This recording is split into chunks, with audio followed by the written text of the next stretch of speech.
Namaskar, dear devotees and friends. The Panchama Veda, the Gospel of Sri Ramakrishna, we will study today, this evening. Let us begin with the stotra. Tabo kathamritam tapta jivanam kabibhirilitam kalmashapaham sravana mangalam srimadatatam bhubi grinanti e bhurida janaha. This Gospel of Sri Ramakrishna that we are studying, and actually we are passing through a history when we are every page and every time different type of the informations, incidents are happening. It's a beautiful history also, and we can understand the social condition of that time too.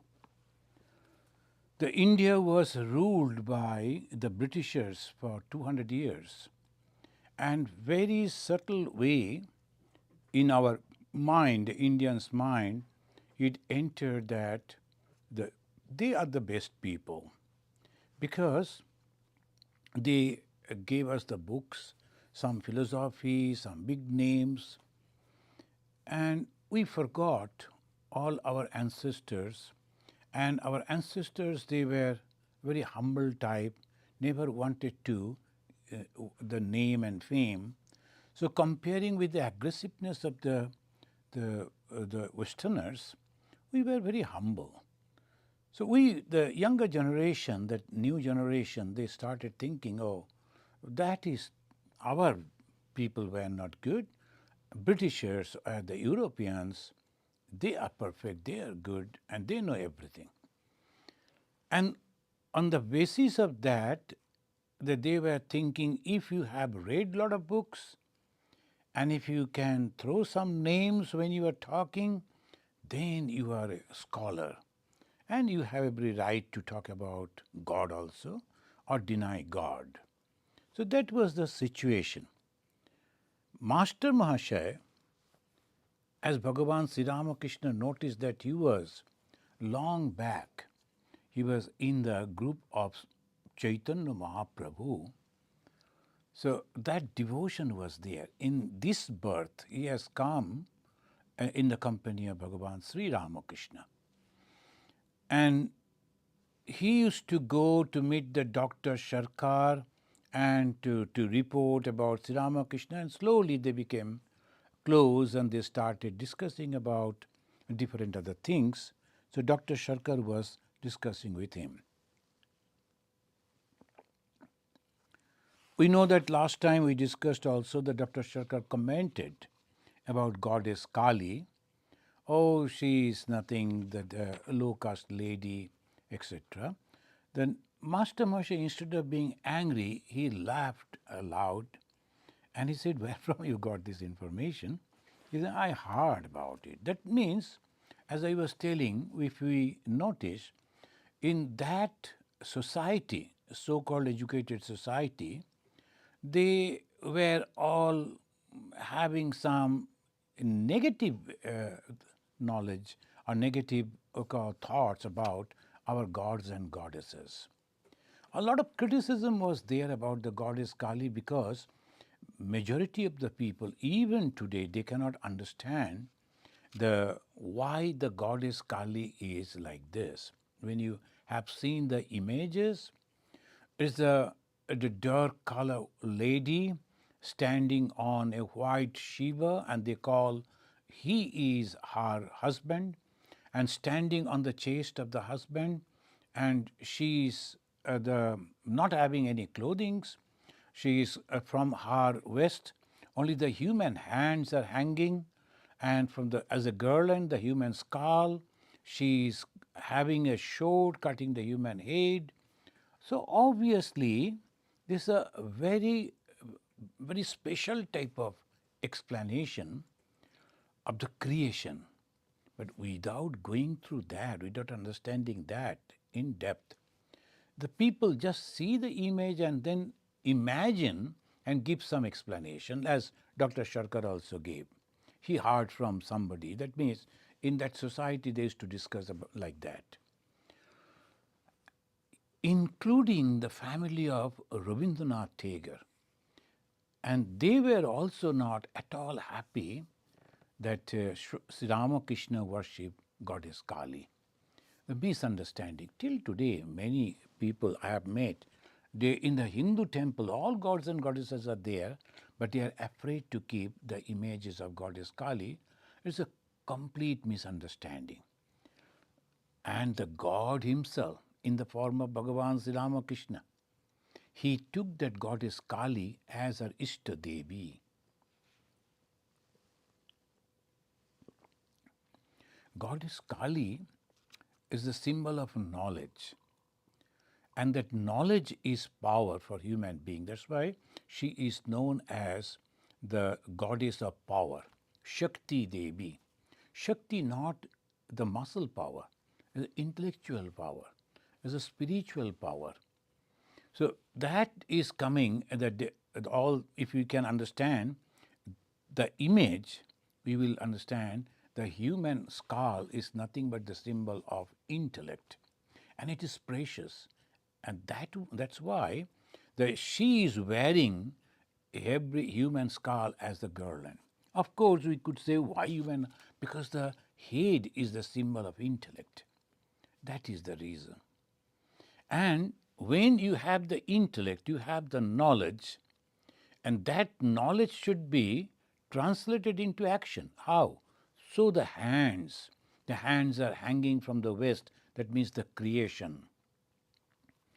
So this is the main, in one sentence we can say, she is nothing but the goddess of learning. Now, when the Master Maharshi used to come to Sri Ramakrishna and he heard about all this, he stayed with Sri Ramakrishna, he practiced spirituality, slowly his mind, all these doubts, they vanished, and true knowledge dawned over there. And he is mentioning, he also says that the man does not die by sinking in the lake of immortality. Another, the sinking in the lake of immortality. And when the Master Maharshi was mentioning that the excess of ecstasy harms no one, it is like the result of the contemplation of God. He further says that the lustre of gem gives the light and soothes the body. But the Dr. Sharkar is not agreeing. You know, that is a reflected light, it is not real light. He's not understanding that the examples, it is not the James light, the reflected light, it is actually the soothingness. Why? Though he is learned man, and he not only is a medical professional, he reads philosophical books also, but still he is not understanding that subtleness. So it's called Dhi Shakti. When you are practicing the spirituality and meditating, contemplating, so slowly this particular power starts manifesting within one person, and he or she can understand the subtleness of spirituality. And this is the subtleness. How can I die when I am in my reality? The I-ness. That I-ness is that we call that Atman or the Brahman, etc. Then he was telling again, the Master Maharshi, he was mentioning that the Bhagavan Sri Ramakrishna said that if you plunge into that, suppose as a lake of immortality, if you plunge into that, you will be immortal. Giving the examples only. That means you go to that consciousness where your body is not there, mind is not there, only consciousness merges with the consciousness. What remains? Consciousness. So how you can say that you are dead? No, the body only you are living, and you can change the body also. Then the doctor said, that is true. Yes, that is true. The doctor took aim in his carriage. He had to see a few patients on the way to Shampukur. They continued their conversation in the carriage. Dr. Sharkar referred to Mohima Chakraborty's pride. As Mohima Chakraborty directly said something, we have, if you can remember, we a few days before that we read that, and that he cannot forget. He's a very good man, and slowly transforming. But see, once somebody said something and it stuck in the mind, he has insulted me and he cannot forget it. So, forgiveness is a great spiritual power, spiritual, the quality. But that is not coming. He is again mentioning about it. Previously, also 2-3 times he has mentioned about the Mohima Chakravarti. The Master Moshe is telling he visits the Master Sri Ramakrishna. Even if he has little pride, it will not last long. Look at the idea of Master Mahasaya. He has learned truly, and the spending the time in the company of Bhagavan Sri Ramakrishna really benefited him. His mind has become broad and he can understand, and he has that patience also. The person will change. This moment the pride is there, slowly it will go away. If one only sits in the Master's presence, Bhagavan Sri Ramakrishna's presence, a while, one's pride crumbles to pieces. Now he is in his own way, he is mentioning, because he was also having that same problem.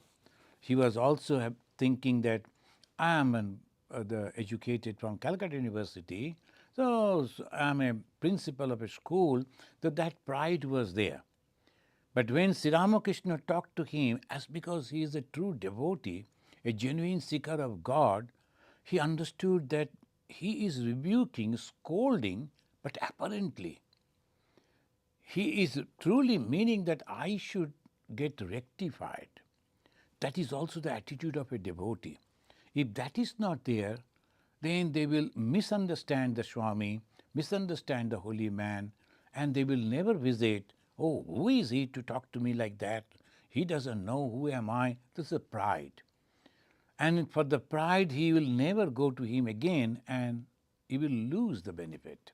But Master Moshe was not like that. He was a true devotee. So he went again and again.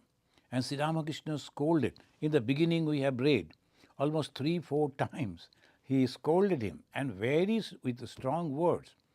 But Master Moshe was happy. Now all those things has gone away. He has understood the why Sri Ramakrishna is to talk like that. And now he himself is telling others. It is because the Master himself is totally free from egotism. Pride cannot exist in the presence of humility. A celebrated man like Pandit Ishchandra Vidyasagar shows great modesty and humility in the Master's presence. The Paramahamsa visited his house. It was 9 o'clock in the evening when the Master took his leave. Vidyasagar came all the way from his library to the gate of his compound to see him off. Vidyasagar in those days, and contemporary of Sri Ramakrishna, he was a great personality. So obviously he could say, oh, thank you, you have visited. 9 o'clock means in those days when there was no electricity even, then naturally it was dark everywhere. People, they used to go early to bed. But even then they were having the company of Sri Ramakrishna. Sri Ramakrishna also stayed back to talk to him. Now after the 9 o'clock, when he is leaving, he could send some of his people to see him off. He himself came out. And almost in every aristocratic family, the houses, if you visit Calcutta, still some of the houses are there. There's a courtyard and then the main door, the gate going out to the road. And the building and the court, in between the courtyard, the distances. So you have to cross that courtyard. And he accompanied Bhagavan Sri Ramakrishna up to the main gate. Then when he sat in the carriage, with a folded hand he was standing till the carriage was going away. Master Mahasaya, turning back, looked at Vidyasagar. That means at that moment Vidyasagar was so much influenced by Bhagavan Sri Ramakrishna. He was the ocean of learning, and Sri Ramakrishna apparently never gone to any school. There was no certificate. Now these two persons are meeting, and Sri Ramakrishna, he is influencing Vidyasagar. That proves the power of God. That proves the power of divinity. Whatever the knowledge, the worldly knowledge that we are having, either the Sanskrit or the science, it doesn't matter. So Sri Ramakrishna's influence, Master Moshe giving this example to the doctor. Well, what does Vidyasagar think of him? Master Moshe is telling, that day he showed the master great respect. But when I talked with him later, I found out that he didn't much care for what the Vaishnavas call emotion or ecstasy, bhava bhakti. He shares your views on such things. Friends, we get an idea. Majority of the educated people, they were influenced in that way. Their idea was this devotion and this emotion, this is useless. You have to, like the Brahma Samaj, they always used to discuss about God and the prayer and all those things. No, that is for. So Vidyasagar and this Dr. Sharkar, they all were educated people and they were influenced by the same way. A group of people started another way of spiritual practices called Brahma Samaj, and some they were not, but they were not in either side. Neither the Brahma Samaj nor the traditional Hinduism. Okay, it is there, let it be there.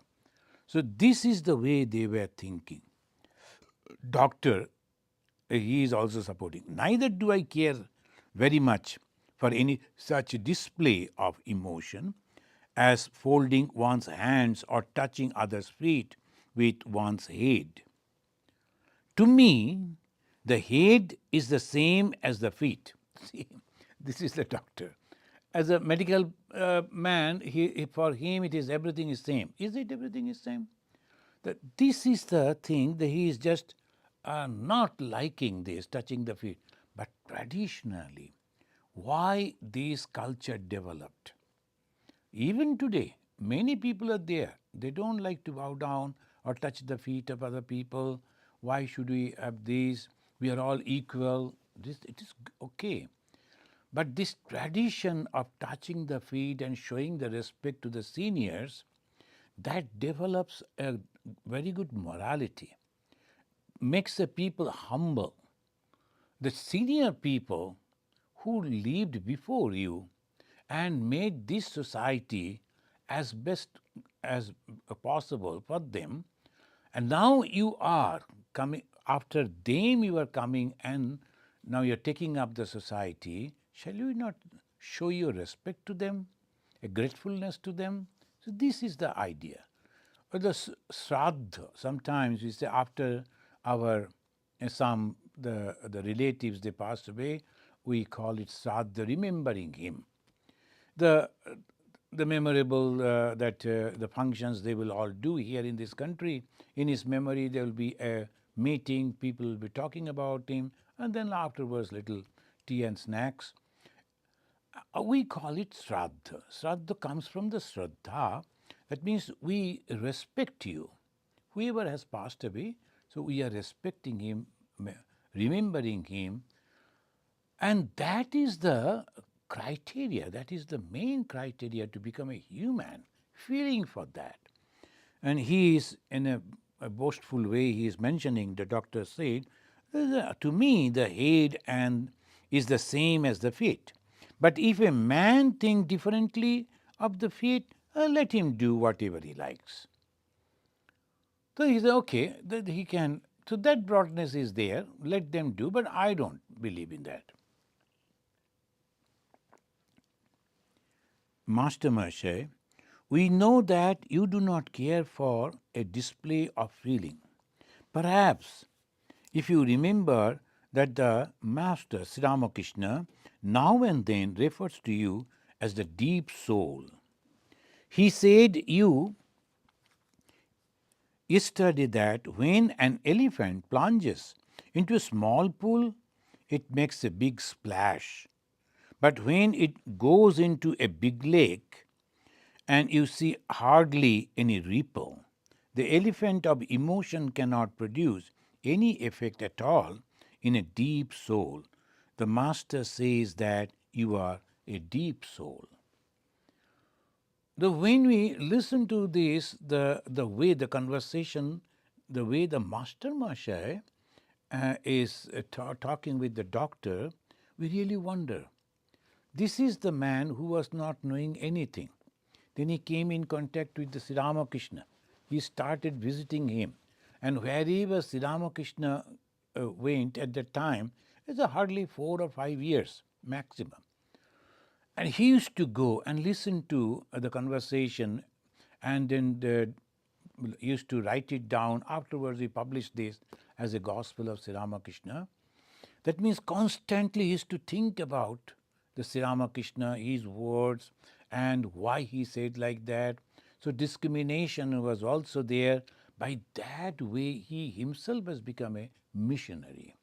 Those who have read the biography of Sri Ramakrishna, you may know, and that Bhagavan Sri Ramakrishna is praying for this Master Maharshai to Divine Mother. Mother, give him some power. Why? They become also the missionary. And they prepared the mind of the people. Our devotees who are coming to the satsang and the discussions for a long period of time, and they themselves also studying, if they ponder, if they meditate, if they also analyze, their mind will also understand how to talk to a person who is not believing God or not understanding the philosophy of Sri Ramakrishna. It is necessary. Our devotees should also become the missionaries. Then only we can reach out to the majority of the people. There are very special way the spiritual people, those who have accepted the monastic life, their life is completely different than others.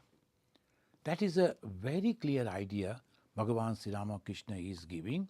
Master Maharshai himself in the beginning could not understand, then afterwards he understood. That is, he made a group of devotees and a group of dedicated youth. Swami Vivekananda was the leader and many 15s of them. So this total people, 16 and they, was with Bhagavan Sri Ramakrishna. Their dharma, their activity, their lifestyle completely different. And the others like the Master Maharshai, Girish Chandra Ghosh and all these householder devotees, they will live in the house and in their circle, the relatives or the friends group, they will be discussing about the true religion that propagated and practiced by Bhagavan Sri Ramakrishna. So they are also missionary, they are also propagating, and the sannyasins, they will be following very strict life of the spirituality as has been prescribed by Bhagavan Sri Ramakrishna, kama kanchana tyaga. There should not be any monetary or the physical thing, so the kama kanchana tyaga should not be there. So that is for the sannyasins, but not for the householders. The Master Maharshai, he has become a sort of missionary. So I was appreciating when I was reading, that's true, as Sri Ramakrishna said, Mother give him some power. And because of that, he is slowly convincing a personality like Dr. Sarkar. He is telling that the Master says that you are a deep soul. Then the Dr. Sarkar, I don't deserve that compliment. After all, what is bhava? It is only a feeling. There are other aspects of feeling, such as bhakti. When it runs to excess, some can suppress it and some cannot. Now, he is accepting it in its own way, this Dr. Sharkar. That we can understand how the things are changing. Friends, many a times I feel, and I have mentioned it, that when Sri Ramachandra came, he took up arms to punish the wrongdoers and establish dharma. And the Bhagavan Krishna came, he himself, and with the help of the Panchapandava, he punished the wrongdoers and established dharma. And Bhagavan Sri Ramakrishna didn't come with any weapon. Rather, he took birth in a Brahmin family to raise the Swattva Guna, the truthfulness and love for God, faith in the existence of God, all these qualities. And he is also punishing by transforming their minds. Those who are against the divine thought, they don't believe in the existence of God because of whatever the reason, because of the education, because of the social condition. So Sri Ramakrishna now, what he is doing, he is changing the attitude of Vidyasagar Mahashaya. He is changing the attitude of the Dr. Sharkar. So this way we can see how things are taking shape. He is not killing them, he is not punishing them, he is transforming them.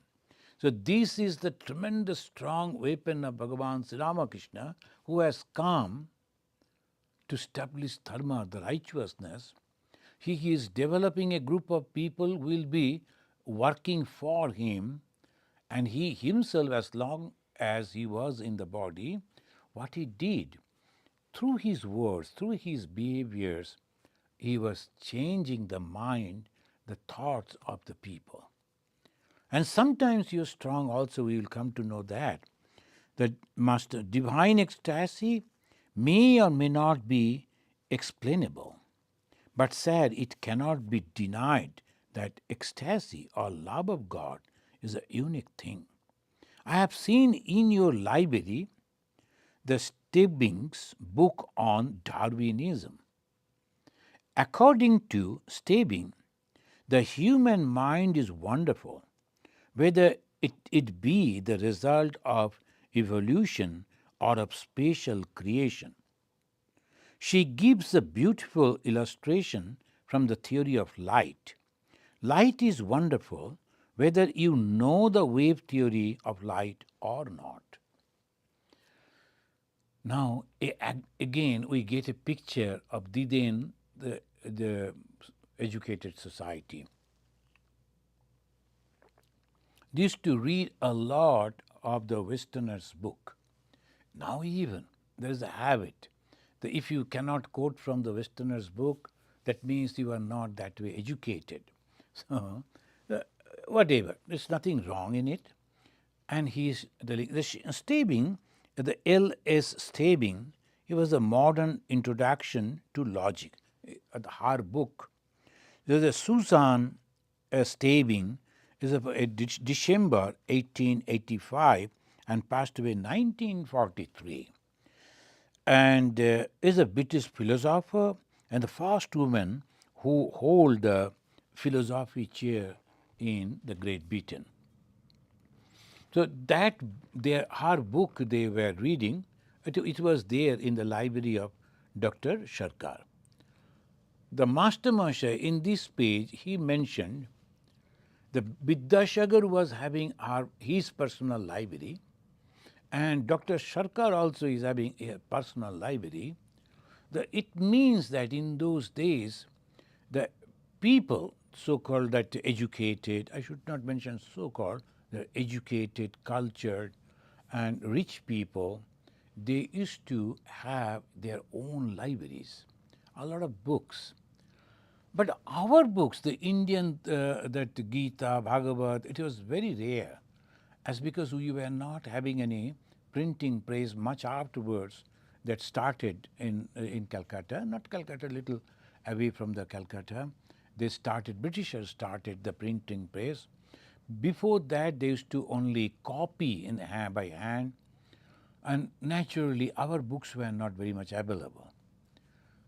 The brother of Swami Vivekananda, in his memoirs, he has mentioned it was very rare to get a book on Bhagavata, Ramayana, or Bhagavad Gita, or Upanishad. But the British, those books were very much available. So we used to read the Bible and others. So we can understand the psychology, and I'm talking about the Calcuttans.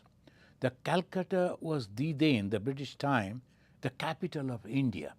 And that India was undivided India, right from Singapore back to Afghanistan, the huge India, ruled by the Britishers. Their capital was in Calcutta. The best people, educated people, highly qualified people, they were in that city.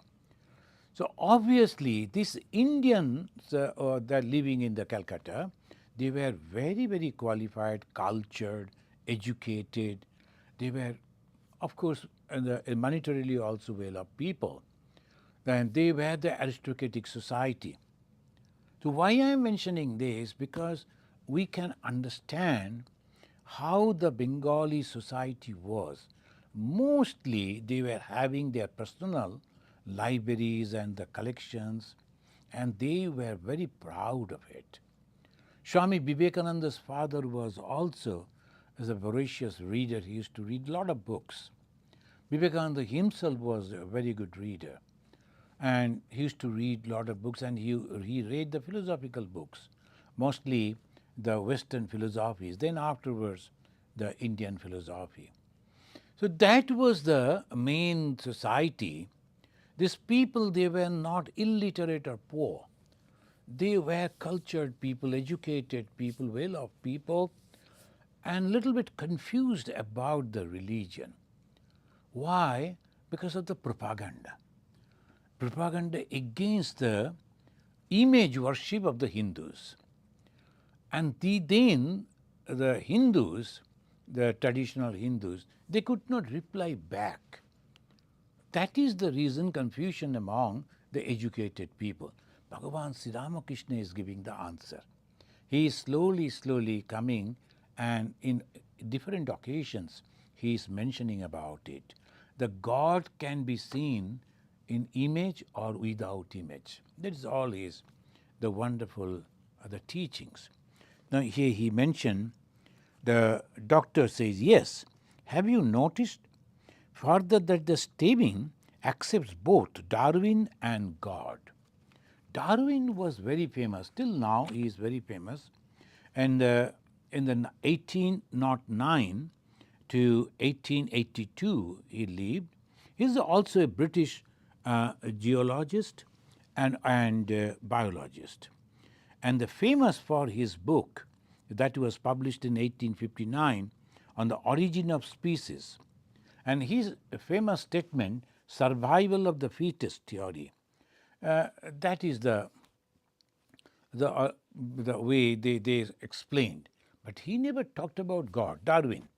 He said it a natural way, the survival of the fittest, the organism, those who were powerful, they killed and survived, and then like that it came.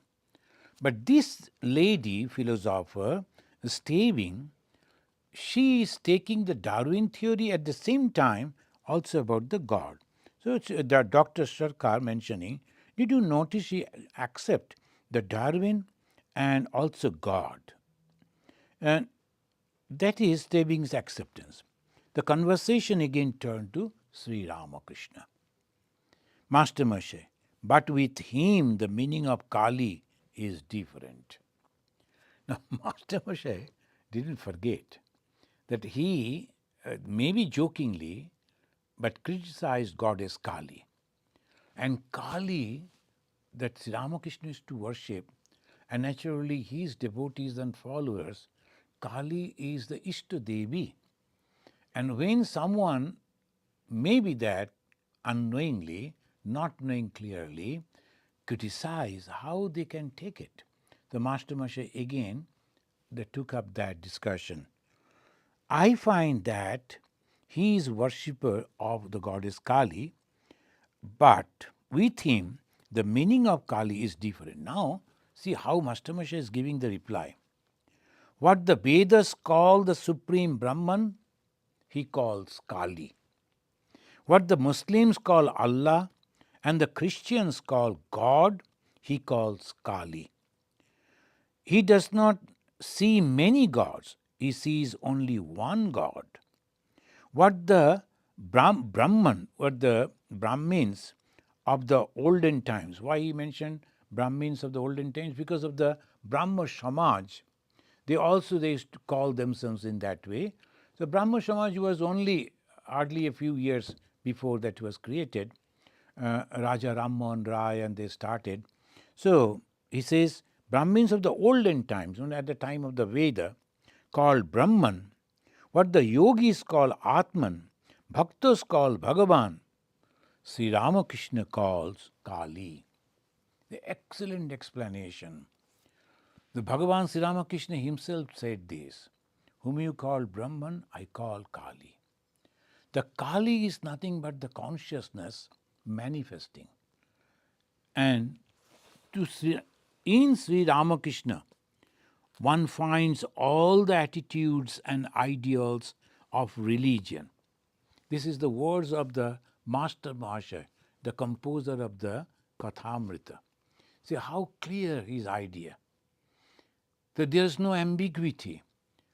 When he is replying, sometimes I notice that our devotees, they fumble, they cannot give proper answer, or they sometimes give the wrong answer. No, once you come to this ideology of Sri Ramakrishna, you must know it very clearly. Then when you are having the conversation, then you must take up that very clearly and properly as the followers of Sri Ramakrishna is supposed to do. That's why it says, in Sri Ramakrishna one finds all attitudes and ideals of religion. That is why people of all sects and creeds enjoy peace and blessedness in his presence. Who can fathom his feeling and tell us the depth of his inner experience? The Master Mahasaya very boldly on the face of Dr. Sarkar mentioning this. Now, Dr. Sarkar, he read some Bible, then he is mentioning all things to all men. I don't approve it, although St. Paul says it. The St. Paul, and a very famous disciple of Jesus Christ, he is mentioning it, Dr. Sarkar quoted, but he said, I don't approve it. All things to all men. We can also appreciate the way Dr. Sarkar, in his own thought, is sticking and trying to understand it. He is not denying it, but at the same time, he don't like to accept just because someone out of emotion telling it. He is trying to understand and then he will accept it. So this is the way it goes on, but this particular para where the Master Mahasaya talked about Bhagavan Sri Ramakrishna is very clear. Sri Ramakrishna's Kali is nothing but the Brahman. Those who have read the biography of Sri Ramakrishna, they know the first vision of Goddess Kali. Afterwards, Sri Ramakrishna saw Goddess Kali in different forms. But the very first vision, when the separation of the mother was the intolerable, he wanted to commit suicide before her in that image that is in the Dakshineshwar, and took up a sword immediately in his own words, and that afterwards many a times he repeated, and it is in his biography, that a wave of light came out and that covered the whole temple and whole Dakshineshwar. Each and everything was completely covered by the light of knowledge. He was worshipping an idol, we can say, Murti, but the first realization of that goddess Kali was not in the form, formless. The light was knowledge. The knowledge, the consciousness which is all pervading. So this is the uniqueness of Hinduism. The Sri Ramakrishna is the ideal Hindu who is standing in between the both, God with form, God without form. There are some who says God is without form. God cannot take form.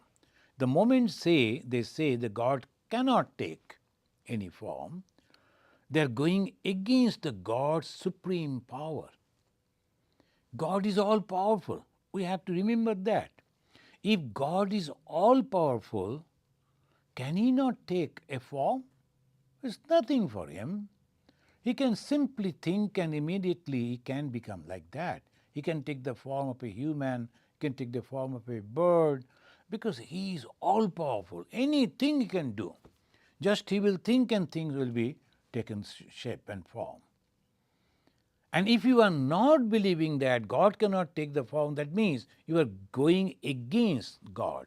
That is blasphemy. Dharma drohita. When you talk about the blasphemy, that is blasphemy. How can you say that God cannot eat this? God cannot go there. God cannot do this. Who are you? Can you control God? We have to understand this. Sometimes people out of emotion, oh, God cannot eat this, God cannot do that, God will only eat this. You like to eat that, you eat. There's no problem. You like to wear like the dresses like that or decorate yourself like that, that is okay for you. But why God? God, maybe sometimes he is in that, maybe not. So Bhagavan Sri Ramakrishna's, that's why the Bhagavan Sri Ramakrishna, when he mentioned, I saw that consciousness covering even a lady who was of not good fame, she is also the nothing but that Mother Kali. The expression, and that is Vedanta. The Vedanta comes in that form. When there is a utensils that are used for puja, and the temple which is made of the stone and bricks, and each and everything, including that lady of bad fame, that is also the goddess Kali. That is called Vedanta, only one, existence of one, no two. There cannot be different. The God cannot be bad, God cannot go over there. How can you say that? The existence of God is only one. This is Sri Ramakrishna, very clear about it. So Master Masha is mentioning this. The who can understand the state of his mind? We have heard from him that unless one is engaged in the yearn trade, one cannot tell the difference between the number of 40 and the number of 41 yearn. Bhagavan Sri Ramakrishna used to give that example. If you are not in the trade, you will never be able to say that. Now, I was in Advaita Ashram, book publishing. I have seen the manager Swamiji and one or two Swamis when they used to purchase the paper. And there are so many varieties of papers. So I was learning from when they used to discuss with the merchants and they used to come to sell, because we used to publish the books, we needed the paper, that they will be touching the paper and they will be making some sound of the paper, whether the structure is good, whether it will be, it is so thin, but at the same time, both the pages can be printed, it won't overlap, from one side cannot be seen from the other. So many varieties of papers. But those who read books, do they understand that? No. If you are not in that trade, you won't understand that. It has different names, different grades, and you have to mention that particular thing. Otherwise, you won't be able to purchase. In every trade, it is there. If you don't understand exactly what is this, You cannot express that. So for that, you have to live with them, learn from them, then only. So one cannot understand all the aspects of Christ unless one is Christ-like. Perhaps the deep realization of the Master is what Christ meant when he said, "Be ye perfect as your Father in heaven is perfect." What is the perfectness? No selfishness. That is called perfect. When there is an iota of selfishness inside the mind, and I am hiding something, I don't like to share that with others, you are not perfect. God is perfect because God has no personal agenda. God is only love and unselfishness, pure unselfishness. Because God has become everything. So naturally, God cannot say, I am angry with you or I am not with you. It is all God's expressions only. So that is called perfect. Doctor don't like to continue, so as a doctor he is asking now, what arrangement have you made about having him nursed? Master Moshe is giving, so we can also come to understand how Sri Ramakrishna, his devotees, he was not having anyone. Ma Sharadamani Devi, she was only there, and in those days the ladies were not allowed to come out. The respected family lady, they will never come out before the other male. So obviously she stayed there in that house. If possible, friends, if you are visiting Calcutta, you must visit Shampukur Bhati. Now it is the Ramakrishna Mission Center, and the Swamis are there looking after that and maintaining that. This is the history that we should go and see. That was the first time Sri Ramakrishna spending his days with the devotees in Calcutta. And all devotees are coming over there. Under the pretext of his illness, he is making a wonderful movement. The movement started there. He is making a special group of the householder devotees who will be the supportive group, and then another group of young people who will dedicate their life for the service of the Sri Ramakrishna, the monastics, very few of them. So these two groups, both of them, they are serving the God in the same way. The householders in their own capacity and monastics in their own way. So this Sriram is mentioning. What the arrangement have you made about him nursed? At present, one of the older devotees is assigned every day to look after him. It may be Girish Babu or Ram Babu or Balaram Babu or Suresh Babu or Nitya Gopal or Kali Babu. It is that way. It is about 1 o'clock in the afternoon when the doctor and Aim entered the master's room on the second floor. That particular room where Sri Ramakrishna stayed has become the shrine. Sri Ramakrishna sat there smiling as usual, completely forgetful of his fatal, fatal illness, which was eating his life away. Among the many devotees in the room were Girish, the younger Naren, and Sharat. Sometimes they were motionless like the snake before its charmer, and sometimes they displayed great joy like the bridal party with the bridegroom.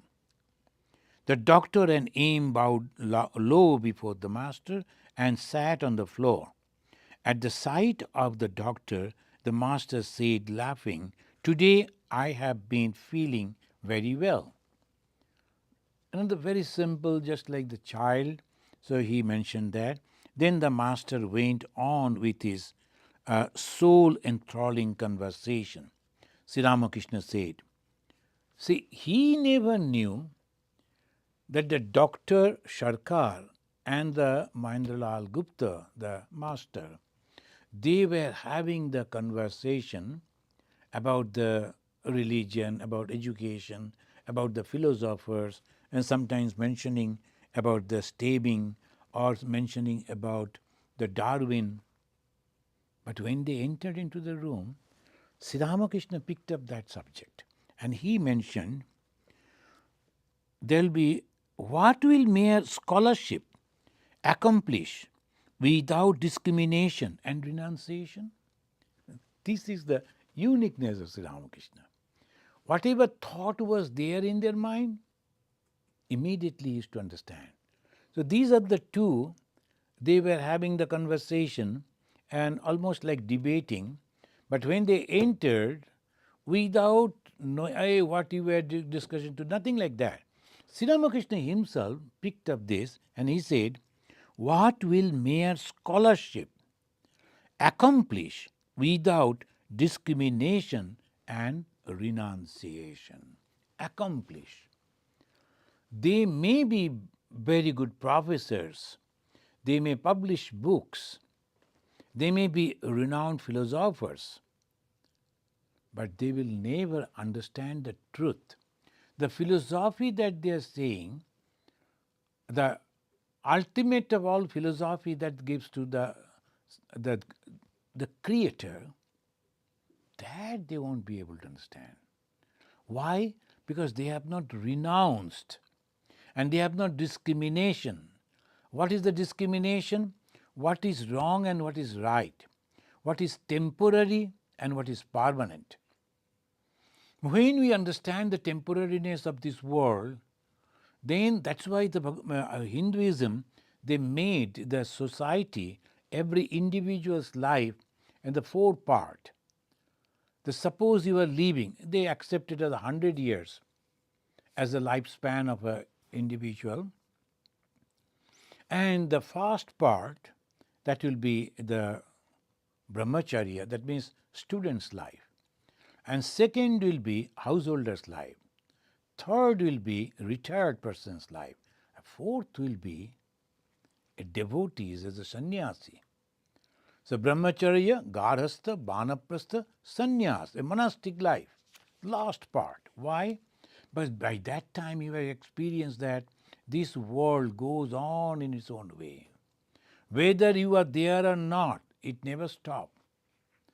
If you are moving with that, it is okay. If you are not, it is okay. So who am I then? That question comes. Why am I associated so much with my family? Why I am thinking that without me family cannot run? Why I am thinking that without me the society will break down? Before you, the society was there. After you, society will be there, family will be there, relatives will be there. So why you are standing? Then you give up. Give up is tyaga. Tyaga is sannyas. So when you give up completely the association or the attachment, we should say attachment, that is called sannyasa. So Bhagavan Sri Ramakrishna mentioned, you have intellectually analyzed and given some of the opinions. But unless and until you have realized the truth, your words have no value. So he mentioned, what will mere scholarship accomplish without discrimination and renunciation? I go into a strange mood while thinking of the lotus feet of God. The cloth on my body drops to the ground when I feel something creeping up from my feet to the top of my head. In that stage, I regard all as mere straw. Mere straw. Sri Ramakrishna, he is giving his experience. So that is why in one time we gave the name the divinity exposed. Now, this is a very rare statement. He never used to say I. Now that the time is short, he likes to tell all this truth to the devotees so that they understand it. And afterwards, on the basis of this, they can develop their own spiritual life. It's not the Sri Ramakrishna, the God himself. Sometimes some people they say, why you are worshipping Sri Ramakrishna? Why not the goddess Kali that he worshipped? Or other gods and goddesses. Sri Ramakrishna himself is that. We do not understand. when we see in the human form that having all those great qualities that has been enlisted in our scripture, can't we say that person as God? There are some few only having one or two, but here 100% present in Sri Ramakrishna. Not that I am a follower of Ramakrishna and in the mission, a sannyasi of the Ramakrishna mission, I am mentioning it. If you read the biography of others and biography of Sri Ramakrishna, it's so simple way. He is mentioning all the very complicated things in a very simple way. The debate between the form and without form, they solved it in no way. And then he is mentioning that all paths are leading to the same goal. So correct. How can you say the other paths are not leading over there? Have you followed it? You have not. So why deny that? You may say, I do not know. I don't have any idea. Well, I follow this path, and before me also people they went, so I believe in this path. That is okay. But you cannot say the others are wrong.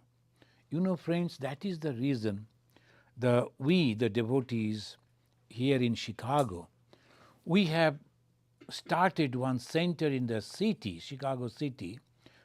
This ashrama, the Homar Glen, a little away from the city, nearly 35 miles away from the city. But in the city itself, we have a center, the big center, where we invite, and this is something very new for these people, invite all religious leaders. And they come and express their views before our devotees. And we sometimes invite all together to listen to each other. And we have given the name Know and Love. Every Saturday from 4 to 5 we do it. And this is the coming Saturday will be the last one, December. After that we won't be able to. Then again January, February will be closed. From the March onwards we'll have that. And if you come and attain and listen to it, that is the idea of Sri Ramakrishna. And when you listen to them, you will find that so many common things are there. So what is the difference? I follow this path, so this is the perfect one, and others, I don't bother. You need not to bother, that will be sufficient. But if you are criticizing others, objecting others, that is not good. So modern times, it should be the unity in diversity. It is only I studied in this university, that college, and giving a big list of the certificates that you have achieved is nothing. It is the realization of understanding that God is all powerful and God can do anything and everything. And if you believe that, how can you say the other path, the people they are following, is not correct? On the basis of that, if you are going and fighting with others, that is wrong. If you are fighting in the name of politics or economy or some other thing, I don't have anything, because that is always clashes will be there. But in the name of religion, we should be one, because from the God everything has come, whether you call it Allah, Jehovah, God, Bhagavan, Ishvara, whatever. This we must have to admit, and that is the only way the humanity can survive. Thank you, friends.